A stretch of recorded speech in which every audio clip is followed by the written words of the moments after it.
Amados, gostaria de abrir já o boletim com vocês, em nome do Senhor Jesus Cristo.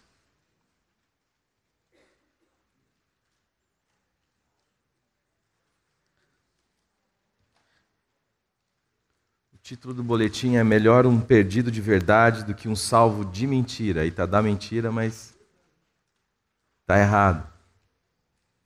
E o texto que nós gostaríamos de abrir a nossa meditação hoje está em Gênesis capítulo 1, versículo 1. E eu gostaria de ler com os irmãos. No princípio, criou Deus o céu e a terra. Pai amado, esta é a tua palavra, em nome do Senhor Jesus Cristo. Nós te damos graças por esse dia. Estamos aqui reunidos em nome do Senhor Jesus Cristo. E lhe pedimos, ó Pai, que em nome dele o Senhor fale com cada um de nós. Que o Senhor trabalhe no nosso coração. Pedimos por toda a tua igreja nesta cidade. Pedimos que o Senhor avive a tua igreja nesta cidade, em nome de Jesus. A começar por cada coração aqui, por cada família aqui representada, Pai. É em nome de Jesus que nós oramos. Amém. Bom, esse texto é um texto que ele parece ser tão singelo e simples, mas ele carrega uma profundidade tão impressionante do ponto de vista daquilo que refere a cada um de nós. A palavra vai dizer que no princípio criou Deus os céus e a terra, ou o céu e a terra. Esta palavra aponta para uma realidade de que tudo isto que nos cerca, tudo isso que nos envolve, é antecedido por aquele que promove esta realidade, por aquele que cria esta realidade. O próprio início tem o seu momento inicial neste ponto. Tudo aquilo que a gente pode entender e mensurar como tempo, por exemplo, está aqui contido, só pode vir a existir, a ser, por causa desta palavra criadora de Deus. Deus é aquele que está na eternidade e que, portanto, não está sujeito à temporalidade. A ideia, às vezes, que nós temos de dizer que Deus já sabia, por isso agiu assim ou assado, é um absurdo do ponto de vista daquilo que a palavra de Deus nos ensina, porque Deus não está subordinado ao tempo. O tempo está em Deus, subordinado a Deus. Deus está na eternidade. A eternidade não é um tipo de tempo diferente. A eternidade é a ausência total do tempo. Tudo que foi criado, da maneira como nós podemos ver, tocar, observar, avaliar, interagir, estudar, aprender, dissecar, todas essas realidades que nos cercam, elas têm o seu momento, porque Deus, em um determinado momento da nossa história, que nós relatamos, ou que a Bíblia coloca como o início, resolveu trazer à existência essa realidade. Mas esta própria realidade que nos cerca, ela tem um logos, ela tem uma razão de ser. Mas nós falaremos disso num segundo momento. A princípio, que eu gostaria de colocar é que a palavra de Deus está nos ensinando e nos aclarando o fato de que no princípio Deus criou os céus e a terra. Deus antecede a toda a realidade. Deus é aquele no qual todas as realidades estão sustentadas, inclusive eu e você. A Escritura, do ponto de vista textual, inicia com esta frase simples, porém extremamente profunda. Como profundo é o abismo da alma humana, onde repousa o oculto e o impenetrável, os seus segredos, suas reais motivações e, por fim, o seu RG. Isto, na verdade, está relacionado àquilo que podemos entender como sendo a construção que cada indivíduo faz de si mesmo, que cada indivíduo faz de si mesmo, o qual damos o nome de eu. Nestes vales abissais escuros, nestes vales abissais e escuros, nem mesmo os próprios indivíduos ousam penetrar, visto que o medo de encontrar-se consigo gera um profundo desconforto. Além disto, os monstros que habitam estas profundezas são cheios de sortilégios. Só de supor os tais é o suficiente para gerar em nós o pânico E em face da expectativa ruim que alimentamos deste lugar, que Jeremias descreveu como terrível, sombrio e enganoso. Vamos ler Jeremias 17:9, a versão A Mensagem. O coração humano é terrivelmente sombrio e enganoso, um enigma para que ninguém consegue decifrar. Esta é a condição humana. A gente vai conversar às vezes com algumas pessoas e o que a gente percebe é quando você começa a questionar e a procurar aquilo que de fato está incomodando a vida dela ou determinando algum comportamento e você começa a conversar com ela às vezes nos relata o seguinte: pastor, essas coisas eu não me lembro. Eu deletei essas coisas. Você pensa um pouco na vida do ponto de vista mais íntimo, mais profundo. E às vezes nós percebemos que nós temos medo de chegar nesse lugar, porque de fato esse lugar carrega realidades que nos são sombrias e que muitas vezes nos machucam, que muitas vezes nós não queremos saber de fato de coisas e questões que interferem na nossa realidade, que fazem parte da nossa constituição emocional, mas que nós não temos coragem de acessar aquele quarto escuro, tendo em vista que nós temos medo do que podemos encontrar naquele canto. O nosso coração passou a ser este profundo vale abissal, onde a gente tem medo de observar e de lançar luz sobre ele, porque nós temos medo do que nós podemos encontrar a respeito da nossa história e a respeito de nós mesmos. Daquilo que de fato nos motiva, às vezes, daquilo que de fato nos faz caminhar em uma determinada direção. A palavra de Deus vai nos ensinar que o coração então desenvolve mecanismos de engano, de auto-engano, para que a gente possa se proteger de nós mesmos, para que a gente não se encontre com a gente mesmo. Então a gente vai preferindo estes lugares mais rasos, mais amplos, que falam sobre nós, nos quais nós buscamos então a nossa identidade e deixamos que as coisas mais profundas, as coisas que de fato estão nos alicerces da nossa estrutura, sejam deixadas de lado, sejam deixadas sem uma observação criteriosa, porque nós temos medo do que podemos enxergar, nós temos medo do que podemos observar em nós.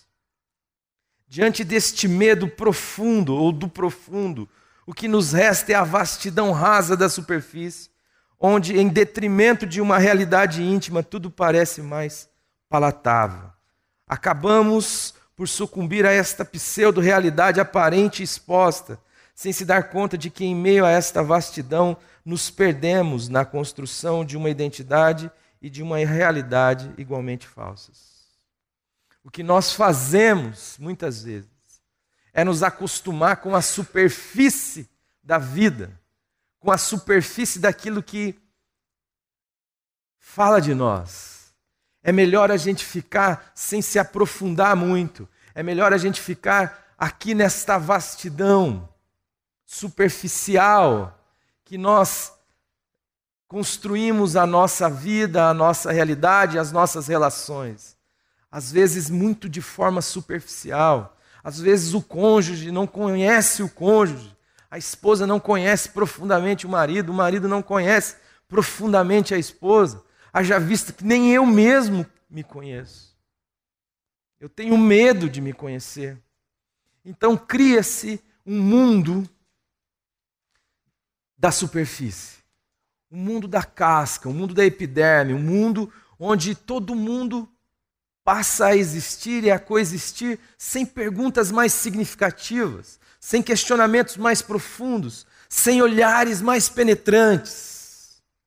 Então, quando alguém diz está tudo bem, você diz está tudo bem, ainda que a pessoa que falou ou que perguntou se está tudo bem não quer saber se de fato está tudo bem. Aliás, dizem que essa é uma boa definição de chato, né? É o cara que você pergunta, e aí, tudo bem? E ele para te responder se está ou não. Porque de fato você não quer saber se está tudo bem.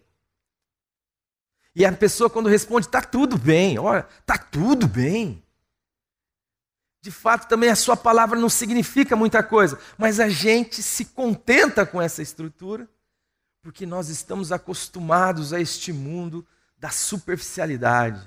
E nós nos perdemos, porque a realidade toda encontra-se no mais profundo.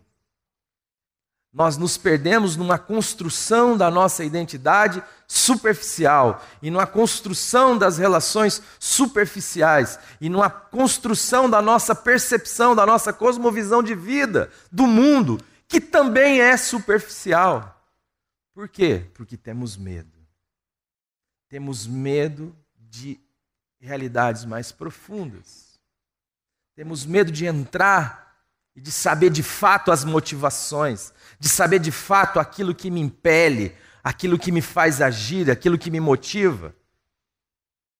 Porque dá medo. Para termos a noção do que estamos querendo dizer, esta realidade e identidade forjada na epiderme, quando comparada ao todo de um túmulo, por exemplo, não passa da cal que o reveste, como Jesus bem o descreve. Mateus 23, 27. Ai de vós, escribas e fariseus hipócritas, pois que sois semelhante aos sepulcros caiados, que por fora realmente parecem formosos, mas interiormente estão cheios de ossos, de mortos e de toda a imundície. Mateus 23, 27. Ora, Jesus fala sobre isso. Fala desta realidade da epiderme, daquilo que nós gostamos de transparecer pelo lado de fora.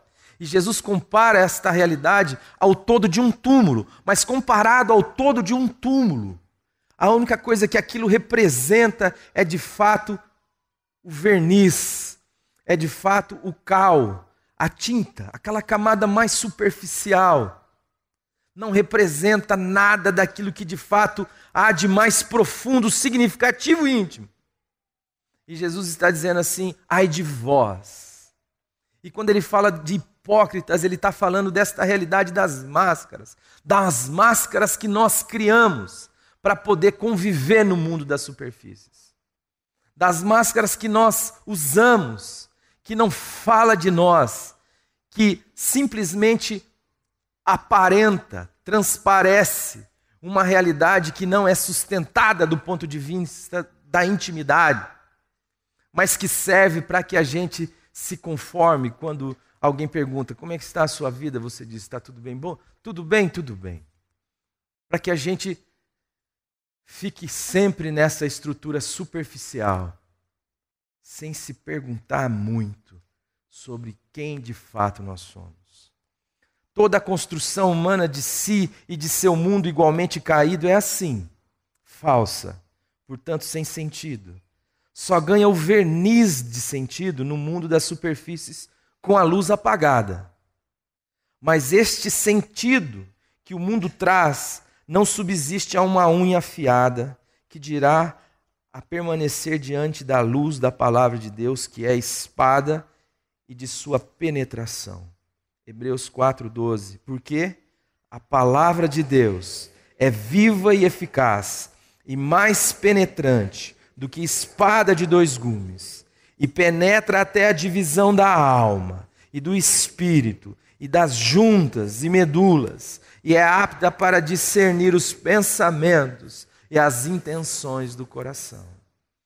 Toda esta construção que nós fazemos do nosso mundo idealizado, e toda esta construção que nós fazemos de nós mesmos, quando não contempla a profundidade que a palavra de Deus demanda, ela é de fato falsa e, portanto, sem sentido em si.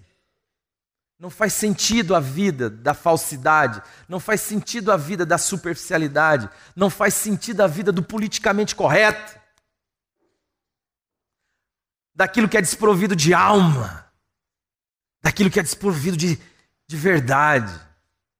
Mas esta aparência, melhor dizendo, esta vida superficial, esta sociedade superficial, das relações superficiais. Quando eu estava há uns 3 ou 4 meses nos Estados Unidos, em Atlanta, eu cheguei para visitar uma comunidade e o pastor que me recebeu disse assim, você vai cumprimentar as pessoas assim aqui. Você vai, quando a pessoa for mais velha, você para diante dela, se ela estender a mão para você, você estende a mão para ela.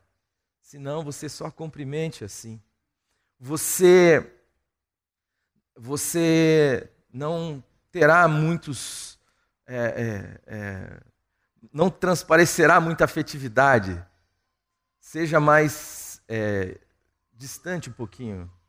Seja educado.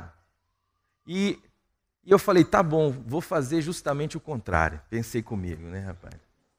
E aí, eu lembro do pastor de uma igreja chamada Monte Pisgah. E ele é um senhor já de uns 65, 67 anos, mais ou menos. Branco, claro, aquele tipo bem americanão. E na hora que eu peguei na mão dele, eu já vi que o braço dele estava duro. No que estava duro, eu já dei uma chacoalhada para cá. E na hora que eu puxei ele, já enganchei aqui no pescoço dele. Já lasquei um ósculo santo da palavra. Você vê que o cara dá aquela tremida, daqui a pouco ele dá uma soltada. E você vê que quando você solta o caboclo, ele está olhando para você. E ele gostou do negócio. A gente vai vivendo essas estruturas judicializadas, onde todo mundo é educadinho, mas ninguém olha no olho. Onde todo mundo é bem comportado, onde tudo funciona, mas todo mundo é desprovido de alma e de verdade. Mas este mundo criado não é capaz de subsistir a uma unha bem afiada, o seu verniz é logo riscado. Que dirá a palavra de Deus? Porque a palavra de Deus tem esse poder, meu irmão, minha irmã. Ela vai profundo dentro de você e de mim. E ela é capaz de dividir ossos e medulas. Ela é capaz de chegar até o ponto de conhecer aquilo que motiva você, a sua ação, aquilo que é você. E isto pode ser libertador, mas ao mesmo tempo, para quem está conformado com a sua identidade do país das superfícies, pode ser também desesperador, afinal de contas, alguém vai saber quem eu sou. A grande dificuldade gerada pela luz é o fato de que ela a tudo revela. Sendo assim, diante da palavra de Deus, não existe meio termo. As coisas ficam bem definidas, como Jesus disse, Lucas 11, 23. Quem não é comigo é contra mim, e quem comigo não ajunta, espalha. Na palavra de Deus não existe lusco-fusco. Existe simplesmente a verdade como é. Ela não deixa espaço para esta realidade onde pode ser e pode não ser. Um amigo falando sobre a questão da espiritualidade ou do mundo espiritual, ele diz assim, ninguém toca no mundo espiritual e sai ileso. Não há imparcialidade no mundo espiritual. Ou você está com Deus ou você não está com Ele. Não existe assim, um pé numa canoa, outro pé na outra. Jesus está dizendo a mesma coisa. A palavra de Deus é esta que tem este poder de ter estas coisas bem definidas. Seja o seu sim, sim, o seu não, não, e o que passar disto provém do maligno. Então, não tem como você dizer assim, eu estou meio cinza. Não, ou você é branco, ou você é preto. Ou você é de um jeito, ou você é de outro. Ou você ajunta, ou você esparrama. Essa estrutura onde a gente criou uma média para que a gente consiga se proteger de Deus. E também, igual a historinha que eu contei do meu filho, estou contando essa historinha direto agora, né? Mas a ideia de a gente parecer bonzinho, né? Ele grudou na minha perna e disse assim, me beijou aqui na minha perna e falou, papai, eu sou bonzinho. E eu olhei já a malandragem dele, né? E falei assim, filho, mas o papai não quer só que você seja bonzinho. O papai quer que você seja obediente. Se você precisar do papai para obedecer, o papai quer te ajudar. Aí ele olhou para mim e falou, Obediente não, papai. Quero ser bonzinho. Por quê, né?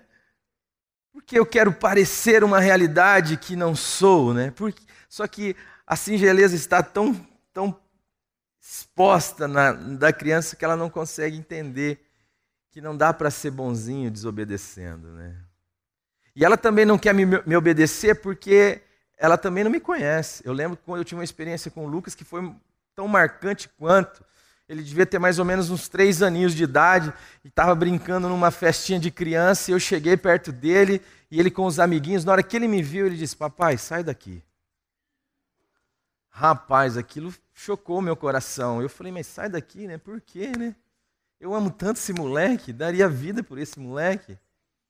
Mas aí eu percebi o porquê. Porque eu sou um não. Porque eu tenho uma vontade que pode discordar da dele. Ele pode estar subindo no muro e falar, desce daí, menino. Não, aí, Lucas, aí não, rapaz. Oh, devolve o negócio do menino, devolve. Não, Lucas, ele é seu amiguinho, divide com ele, divide. Aí eu começo a representar, mas ele não me conhece, ele não sabe quem eu sou. Então ele duvida do meu caráter, ele duvida das minhas instruções, ele duvida da minha vontade. Ele só vai percebendo isso à medida que o relacionamento vai se aprofundando. E aí ele vai conseguindo ter consciência. E na relação ele vai começar a entender as coisas que eu falo para ele. Mas na superficialidade, é a mesma maneira que nós lidamos com Deus. Nós criamos esse momento onde a gente cai ao sepulcro, pinta de cal. Queremos ser bonzinhos para Deus. Mas queremos que seja feita a nossa vontade. Porque duvidamos do caráter de Deus, de que a vontade, a escolha de Deus é melhor do que a nossa. Jesus comparou isso a essa estrutura. Quando essa circunstância é isto? Quando esta é a circunstância, a única coisa que nos resta é praticar a verdade ou odiar a luz. Ou seja, quando a palavra de Deus vem e toca profundamente o nosso ser, a única coisa que nós podemos é praticar a verdade ou odiar a luz da palavra de Deus. Vamos ler João 3, 20 e 21? Porque todo aquele que faz o mal odeia a luz, e não vem para a luz, para que suas obras não sejam reprovadas. Mas quem pratica a verdade vem para a luz, a fim de que suas obras sejam manifestas, porque são feitas em Deus. Esta é a grande razão para a qual muitos rejeitam o Evangelho. O ódio à luz e a reprovação de suas obras feitas no lusco-fusco. A mesma obra que no mundo das trevas poderia ser considerada como boa, da qual provinha a minha identidade de bom, igualmente falsa, agora diante da luz se verifica como má na verdade, em virtude do olhar daquele que tudo penetra. Este é o grande problema para nós. Grande problema para nós. Esta exposição que a luz gera, este aprofundamento que a palavra de Deus traz, este penetrar do coração que a palavra de Deus vem e traz e joga à tona aquela realidade. E aí nós temos duas maneiras de lidar com isso. Uma é praticando a verdade. Não é praticando o bem, é praticando a verdade. Ou odiar a luz. E isto tem a ver com a maneira como nós construímos a nossa identidade. Porque às vezes o que nós conseguimos convencer os outros é de que nós somos bons. E a luz pode trazer a realidade de que eu não sou bom. Então, ou eu venho para a luz, ou eu pratico a verdade, porque sei que só existe uma realidade de fato, aquela que está em Deus, e em Deus não há este meio termo. E ainda que, sendo mal, posso recorrer à bondade do meu Criador, do meu Pai, para que Ele possa fazer em mim aquilo que eu não posso mais fazer. para que Ele possa ser em mim aquilo que eu fui criado para ser, mas que me tornei o contrário do que fui gerado para ser. Venho para a luz da palavra de Deus e digo: Senhor, tem misericórdia de mim porque sou pecador. A verdade é que ninguém é bom. Jesus disse: por que me chamas bom? Ninguém é bom, senão um que é Deus. Lucas 18, 19. E paradoxalmente, a única maneira de sermos libertos desta condição é aceitando a verdade de Deus a nosso respeito. A palavra de Deus diz em João 8,32: e conhecereis a verdade, e a verdade vos libertará. Ou seja, quando eu me reconheço mal e carente de uma bondade que não sou e que não possuo, é que aquele que é bom verdadeiramente pode ser em mim aquilo que eu não sou. O anseio pela bondade. Oi, querido. Pulei, meu amado. Isso é normal, gente. Comigo. Hã? Este era o caso, por exemplo, de alguns que se julgavam prepostos de Jesus, ainda que nunca tiveram suas carteiras registradas e nem mesmo passaram na firma para conhecer quem manda. Estes curavam enfermos, expulsavam demônios, pregavam, e a tudo isto que poderíamos qualificar como bom, o olhar profundo do verbo chamou de iniquidade. Mateus 7, 22 e 23. Muitos me dirão naquele dia: Senhor, Senhor, não profetizamos nós em Teu nome? Em Teu nome não expulsamos demônios? Em Teu nome não fizemos muitas maravilhas? E então lhes direi abertamente: nunca vos conheci, apartai-vos de mim, vós que praticais a iniquidade. Obrigado, amado.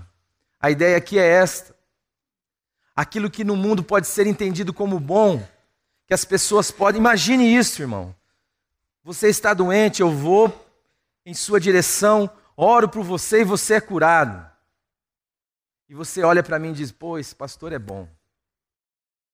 Mas o Senhor, a palavra de Deus, aquele que sonda os corações, igual eu tenho um grupo de estudo com casais, e aí uma situação aconteceu.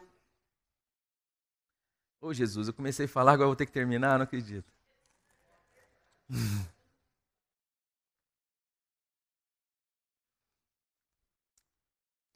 Tinha um pastor que frequentava lá aquela situação. E agora, nesse período, a gente ficou de férias. E aí, a pessoa que cedia a casa para os estudos com os casais me ligou. Eu falei: querida, a gente vai ficar de férias. Ela falou: é bom, pastor, isso aí, porque fulano, a gente tomou uma decisão aqui e fulano, o pastor fulano me ligou. Como que eu pude tomar aquela decisão sem consultá-lo? Como que nós podemos ter tomado aquela decisão sem a aprovação, a chancela dele? Eu falei: querida, só existe um Senhor. Só existe um Pai. Só existe um reino. E não é o desse pastor. Eu não tenho nenhuma condição de determinar a sua vida, dizer o que você deve e o que você não deve fazer. Você não deve satisfação a mim. A palavra de Deus diz para você reconhecer todos os seus caminhos diante do seu Pai, para que Ele endireite as suas veredas, não diante de gurus. Mas preste atenção, para que eu possa exigir do outro esta realidade, em um determinado momento eu tive que parecer bonzinho, legal, bacana, interessado.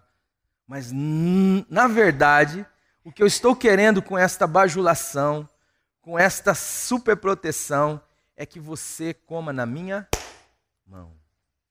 É que eu tenha controle sobre a sua vida. Esses caras aqui estavam curando, expulsando demônios, estavam profetizando. Mas Jesus sabia o intento do coração de cada um. E a palavra de Deus é tão rica nos seus detalhes que eles vão dizer assim: Senhor, em teu nome não expulsamos nós. Não curamos nós.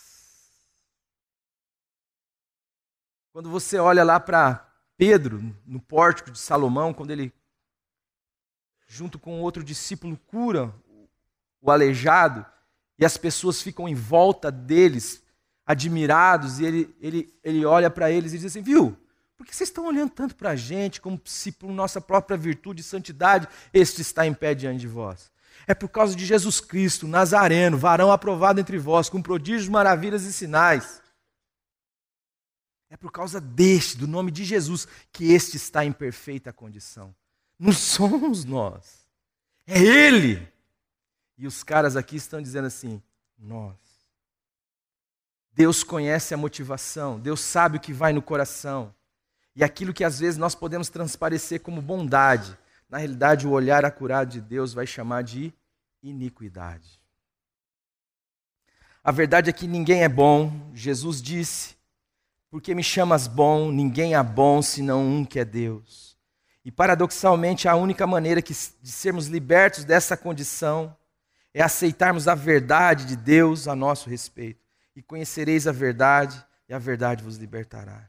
Ou seja, quando eu me conheço mal e carente de uma bondade que eu não sou e não possuo, é que aquele que é bom verdadeiramente pode ser em mim aquilo que eu não sou. Mas existe em nós essa idealização, esse desejo de parecer bom. E se isso existe em nós, isso está apontando para uma realidade. O anseio pela bondade que em nós vira maldade, o desejo de ser bom sem competência para isto, como Paulo descreve bem, pois, vamos juntos, não faço o bem que quero, mas o mal que não quero, esse eu pratico. Romanos 17, 7, 9. Esta realidade aponta para o fato de que não foi sempre assim. Não foi sempre desta maneira. Esta dicotomia, essa esquizofrenia.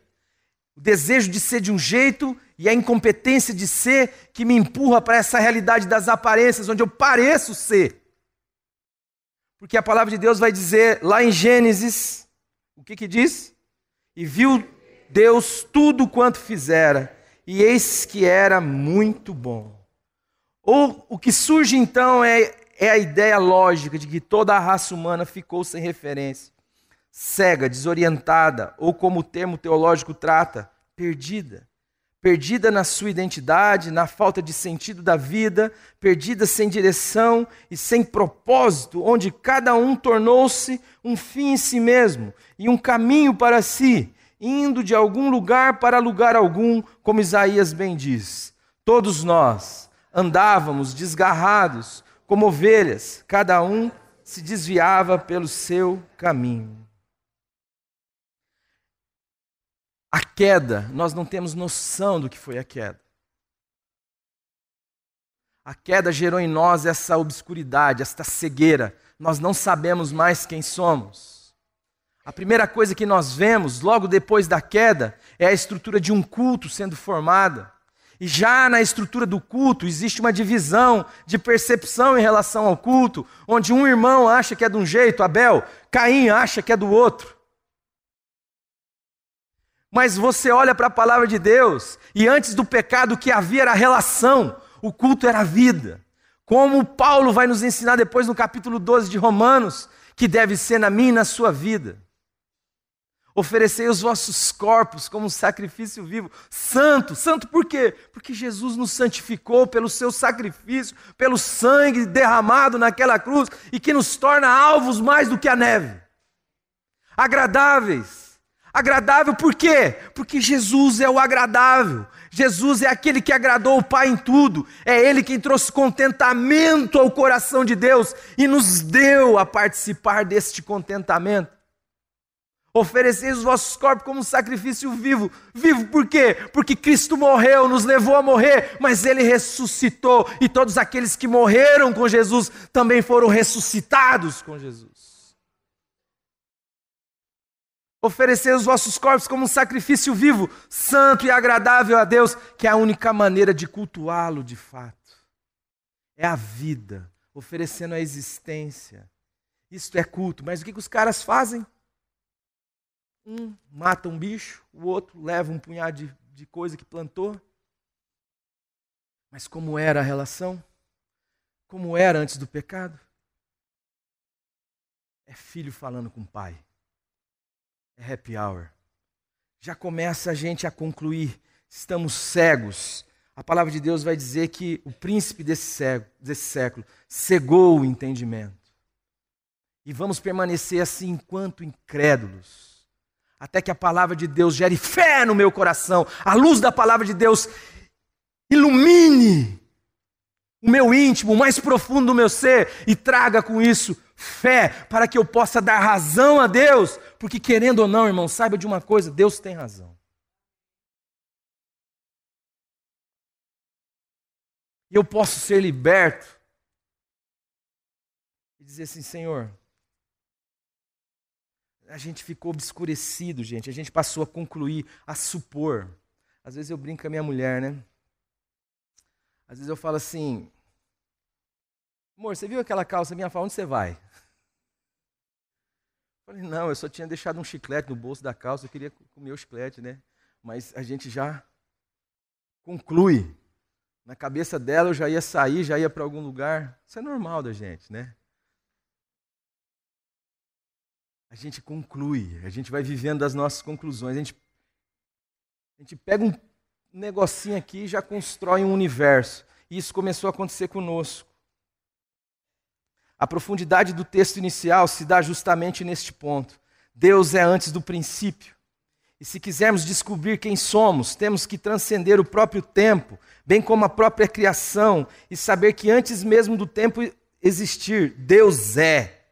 Caso contrário, não saberemos quem somos, pois nossa identidade reside em Deus. O texto de Gênesis segue mostrando o Deus que cria do nada. E disse Deus, haja luz e houve luz. Isto aponta para o poder que Deus tem e para o tipo de estética que Ele pratica. Mas quando a Trindade se expõe por dentro, quando ela manifesta o seu íntimo, ela o faz por meio de um desejo. Gênesis 1, 26. E disse Deus, façamos o homem à nossa imagem, conforme a nossa semelhança. Domine ele sobre os peixes do mar, sobre as aves do céu, sobre o gado e sobre toda a terra, e sobre todo réptil que se move sobre a terra. Amados, vamos pensar junto aqui. É meio complicadinho esse pensamento, preciso que você preste atenção. Quando o tempo é criado, quando a criação, quando Deus diz assim, haja luz, a luz acontece. A partir desse texto de Gênesis 1:1, onde diz Deus, no princípio criou Deus os céus e a terra, a estrutura que nós vemos, o cosmos tal como conhecemos, começa a ser formado a partir de uma estrutura cronológica. O Cronos entra em ação. Então tem o primeiro dia, o segundo dia, o terceiro dia, o quinto dia. O sexto dia é a finalização da criação, porque no sétimo o Senhor descansa. E o que ele mostra nesse começo de criação é simplesmente aquilo que Deus tem como poder.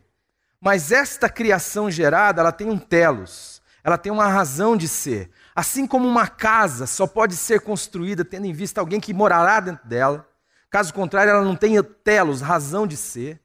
Tudo isso que nos envolve, alguns autores vão dizer que a criação é um enxoval de Deus para o homem, tem a sua razão de ser no homem. Mas o próprio homem, antes mesmo que o início, que o tempo, que a criação fosse formada, já foi criado em Deus, do ponto de vista de que o homem já estava no eterno. Este desejo de se procriar já estava em Deus, expresso para nós no tempo, em Gênesis 1, 26. Mas designado nos propósitos eternos de um Deus que é eterno. O fato de você estar aqui na história, meu irmão, significa dizer que Deus desejou você. Você não está aqui como fruto do acaso, daquilo que não tem causa. Deus é a causa da sua existência. Ele é a razão pela qual você veio a existir. E o mundo, toda a criação, o seu cosmos só existe porque Deus quis você, de tal forma que o mundo tem o seu telos no homem. E se você fala assim, mas pastor Alexandre, você está exagerando. Qual é o telos do homem? O telos do homem está descrito aqui em Gênesis 1:26. É expressar o caráter de Deus. É expressar a forma de Deus. A imagem de Deus. É expressar o governo de Deus nessa terra. Por isso, como a gente se perdeu desta realidade, nós construímos religiões e nós construímos superfícies e passamos a nos enxergar a partir da superfície. E aí a nossa vida vai ficando sem sentido. Porque a imagem de Deus não é vista em nós. E a nossa existência vai ficando sem significado. A gente vai vivendo uma vida vazia, angustiada. A gente tenta se apegar nas coisas. Hoje o Café e Fé foi sobre droga. Droga é uma delas. Trabalho. A gente busca a nossa identidade nos títulos. Um é do PT, o outro é do PSDB, um é calvinista, outro é arminiano. E a gente vai buscando as nossas identidades nessas coisas, mas a nossa identidade está em Deus. Se você quiser saber quem você é e qual é a razão da sua existência, o porquê você está aqui, você não saberá a menos que você olhe para o autor e o consumador da sua fé. Nele reside a sua identidade. E a imagem de Deus é a imagem de Deus expressa em Jesus. Eu estava assistindo um filme, Marco Polo, é um seriado. Lá tem o Kublai, que é um Khan descendente de Gengis Khan. E ele consegue fazer algo que o seu antepassado nunca fez. Ele consegue invadir a China. E depois que ele derruba os muros, e ele invade a China, ele manda trazer o imperador chinês. O imperador chinês tem 6 aninhos. E ele traz o imperador chinês para o seu reino. E um dia o imperadorzinho lá com 6 aninhos, numa brincadeira lá, ninguém olha, ninguém vê, quando de repente ele senta no trono do Kublai. E o pessoal olha aquilo, cria uma tensão, o imperador da China sentado no trono do Khan dos Khans. E daí a imperatriz dá uma risadinha, faz uma piada, e aí tudo bem. Fica aquele negócio politicamente correto. Todo mundo acha graça, mas o que estava no íntimo do Khan começa a ser manifesto num momento onde ele se vê, ele e o menino só, na sala do trono. E daí ele está sozinho com o menino e ele olha para o menino e ele diz assim: você sabe que eu vou ter que te matar, né? E o menininho tem 6 aninhos. E aí o menininho fala: o que eu fiz para você, Khan? O que eu fiz de mal para você? Eu fiz algo ruim para você? Por isso você quer me matar? E o Khan fica meio pensativo. E nisso o menininho começa a chorar e corre em direção ao Khan. Abraça ele está sentado no trono. Abraça ele, chorando e diz assim: eu não quero morrer. E o Khan o abraça cada vez mais forte. Cada vez mais forte. Até matar o menininho no seu braço. E ele solta e o menininho cai sem vida. E depois ele começa a lidar com essa culpa e com o olhar das pessoas. E ele fala para o Marco Polo: vocês não têm coragem de fazer o que eu tenho que fazer. Se eu não fizer assim, eu não sustento o reino. Esse menino representava um perigo para mim. Esse menino representava uma ameaça. Ele pode ser a única esperança da China. Eu matando, eu protejo a gente, mas agora vocês me olham e me acusam. Sabe por que ele pensa assim, queridos? Porque ele não sabe quem é. Porque ele se tornou antagônico ao que ele foi criado para ser. Porque ele foi criado para ser a imagem e a semelhança de Deus. Mas o Deus revelado em Cristo Jesus não é o Deus que mata, é o Deus que morre. Não é o Deus que tenta se proteger, é o Deus que se expõe. Não é o Deus que toma, que invade, é o Deus que se dá. Mas ele não sabe mais quem é. E nós muitas vezes não sabemos quem somos. Precisamos da nossa identidade, a nossa identidade está em Jesus Cristo. A palavra de Deus vai dizer que é como Ele é que nós seremos. Que a nossa vocação, lá em Romanos 8, 28, 29 e 30, vai dizer que a nossa vocação é ser a imagem de Jesus. E Jesus é a imagem exata do ser de Deus. É um Deus acocorado, lavando o pé, servindo. E quando a gente não sabe a nossa identidade em Jesus, em Deus, nós começamos a fazer coisas e agir de tal forma que a gente começa a expressar o contrário, porque nos perdemos, estamos perdidos. Você fala para o cara assim, eu queria pregar o evangelho para você, para quê? Para você ser salvo. Ele fala, salvo do quê? Ele não sabe quem ele é, ele não sabe para onde vai, ele não sabe o que está fazendo aqui, e ele acha que não precisa ser salvo. Porque até isso nos ficou oculto. Mas em Gênesis 1, 26, o que está falando é que Deus é a nossa identidade, a nossa origem. O desejo de Deus é se reproduzir, é expandir sua família, é se dar. Tudo isso aponta para um Deus que é bom, que não busca os seus próprios interesses, que não se contenta com o individualismo, que ama a relação, que está disposto a servir, a criar para doar, que tem autoridade, mas que quer compartilhar. Ou seja, tudo isso aponta para a realidade de um Espírito que está em Deus e que é Deus, e que como Deus é eterno. E que Espírito é este? Este é o Espírito do Cristo crucificado, que atuava antes da criação, na eternidade, onde Deus é a única realidade, sustentando a própria criação que viria a existir em sua disposição à cruz, que é natural a Deus. Quando o texto diz, haja luz e houve luz, tem alguns irmãos, o Silas mesmo pregando aqui, diz assim, tem uma mensagem dele que fala, Deus disse, antes de Deus dizer haja luz, Deus precisou dizer haja cruz. A cruz é esse Espírito que está em Deus, de servir, de doar, de criar, de andar em direção ao outro, de ir para um encontro, de não contentar-se consigo, de não buscar os seus próprios interesses. Deus é aquele que cria, que gera o homem, que cria a natureza, para poder compartilhar a sua glória, para poder compartilhar tudo que é seu e se dar na relação. É isto que aponta as Escrituras. Este é o Espírito do Cristo crucificado, que atuava antes da criação, na eternidade, onde Deus é a única realidade, sustentando a própria criação que viria a existir. Vamos ler 1 Pedro 1,20, o qual, na verdade, em outro tempo foi conhecido, ainda antes da fundação do mundo, mas manifestado nesses últimos tempos por amor a vós. Está falando de Jesus. Porém, no mundo das trevas, dos homens em busca de seus holofotes, nenhum destes holofotes, nenhum deles podem ser acendidos em direção à cruz, uma vez que nos perdemos no mundo das superficialidades e das trevas.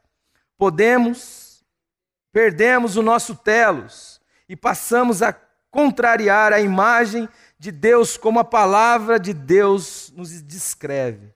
2 Timóteo 3, 2 e 4. Porque haverá homens amantes de si mesmos, avarentos, presunçosos, soberbos, blasfemos, desobedientes a pais e mães, ingratos, profanos, sem afeto natural, irreconciliáveis, caluniadores, incontinentes, cruéis, sem amor para com os bons, traidores, obstinados, orgulhosos, mais amigos dos prazeres do que amigo de Deus. O que nos tornamos só pode ser mudado à medida que somos conformados ao Espírito de Deus. O Espírito da cruz. Se a nossa identidade está em Deus e a revelação de Deus tem seu ápice na cruz, somente na cruz em Jesus é que podemos ter esta identidade restaurada. A ressurreição de Jesus, o Cristo, é o atestado de que nele nós podemos ser, enfim, restaurados à nossa verdadeira identidade.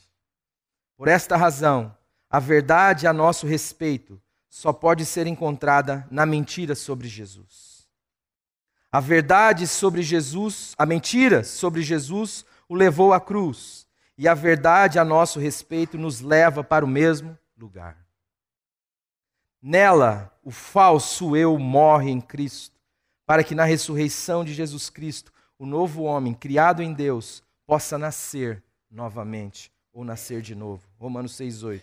Ora, se já morremos com Cristo, cremos que com Ele também viveremos. A verdade ao nosso respeito só pode ser encontrada na mentira sobre Jesus.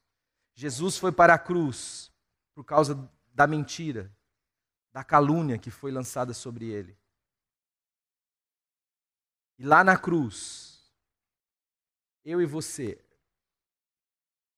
fomos encontrados, fomos atraídos ao corpo de Jesus.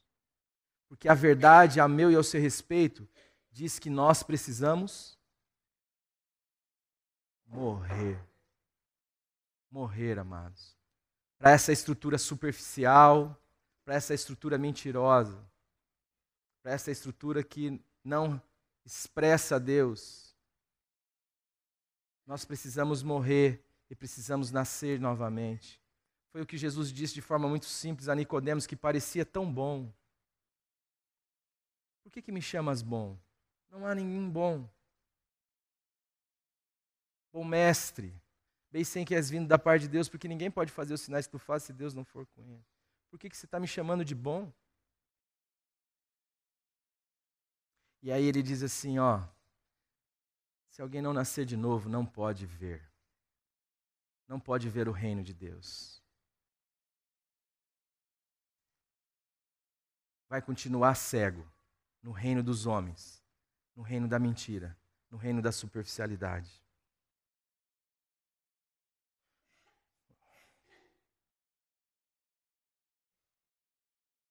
Onde é que eu estou, meus amores? Se quisermos saber quem fomos criados para ser, precisamos da luz. A verdadeira luz que, vindo ao mundo, ilumina todo o homem. Só assim nossa vida terá sentido e orientação. Jesus é o caminho que nos leva de volta ao nosso lugar, e o nosso lugar é o nosso Pai. João 14,6. Eu sou o caminho, a verdade e a vida. Ninguém vem ao Pai senão por mim. Neste contexto de caminho, que é ao mesmo tempo verdade e vida, não cabe mais a desorientação, a virtualidade ou a mentira que nos mantém unidos à morte.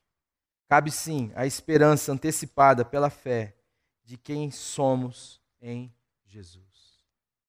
Uma vez que diante da palavra de Deus toda aparência é aniquilada, tendo em vista que aquilo que Deus quer desenvolver conosco é relação real e não interação virtual, e no relacionamento com Deus não há espaço para o fingimento ou para atores. Ele caça gente de verdade, que para os tirar das trevas, que é a superfície da existência, onde gastar a própria existência caçando Pokémon faz sentido para milhões de pessoas.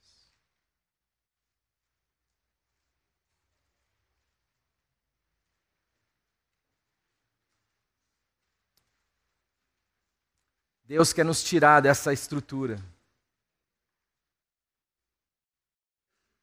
Você passa aqui no centro às vezes. Ontem eu vi postado, diz que a nossa comunidade aqui é um criame de Pokémon. Se você quiser achar Pikachu, e tinha um monte de gente aí fora caçando Pokémon. Gastando a existência, Jesus amado. Caçando Pokémon.